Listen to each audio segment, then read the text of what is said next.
In this video, let me show you how to do the linearization graph, okay? So we've done log, that's one way to make a line. This is another straight line, right? These are, by the way, all the things that IB kind of wants us to be able to do. So I'm gonna add a sheet. I'm gonna stick it over here. I'm gonna rename it, and this one's gonna be linearization. I think it's a word. I feel like it should be. All right, and what we need is this time and position data. So I'm going to grab that, copy it, go to linearization. I'm going to paste it in here, okay?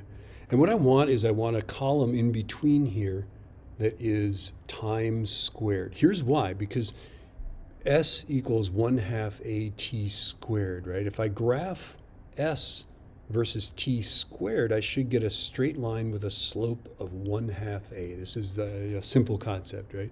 I'll talk about it a little bit later. But that's the idea, right? I should get a straight line with a slope of 1/2 A, right? But first I have to make a graph of T squared, right? Or make a column of T squared. So I'm going to do this. I select that. And then if I go to the side here, see that hand? I can now move it over. So move it over, don't move it up or down. And then I'm going to go time squared. Time squared.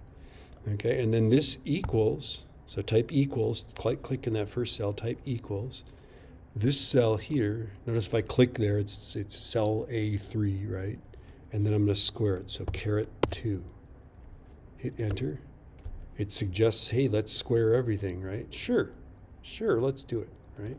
Again, if it doesn't do that, if it doesn't autofill, right, click on that. There's the formula, grab this corner, drag it down. Okay, I kind of don't like the fact that our decimal points aren't the same, so I'm going to do this. Oh, this. What do you think? 3? Is 3 good? I feel like 3 is good. Okay, it doesn't really matter, just sort of an aesthetic thing. Okay, and then I'm going to graph position versus time squared. You ready for this greatness? So select that stuff. All right, so now we've selected position versus time squared. We're going to insert a chart. Let's see what random chart. Ooh, it gives us the right one. That's cool. Position versus time squared. It's weird, right? They're not spaced evenly, right? Because small numbers squared get small, right? Okay. It's a scatter chart. I think that's what we want. That looks good. And then I'm going to maybe make it a little bigger. Let's go customize. And we need to add a linear model to this and display the equation. So let's go series. We've done this a million times now, right? Trend line. And then let's label it with the equation. Should we put the r squared on there?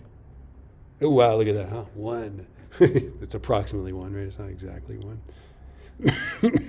Okay, so this is kind of fun, right? That 474, that is half of A, right? Because S equals 1/2 A T squared. Our axis here is T squared, so that slope is literally 1/2 A. Okay, what did we get on this guy? We got 959, so what's half of that, right? Let's look at the position graph. It says 482, right? So really these should be the same. That says it's 482 times x squared. We're saying that it's 474 times x squared. So there's little discrepancies here, right? I don't know which one of these is more accurate, but these are things that IB wants us to do. So that is how to do our linearization graph, okay?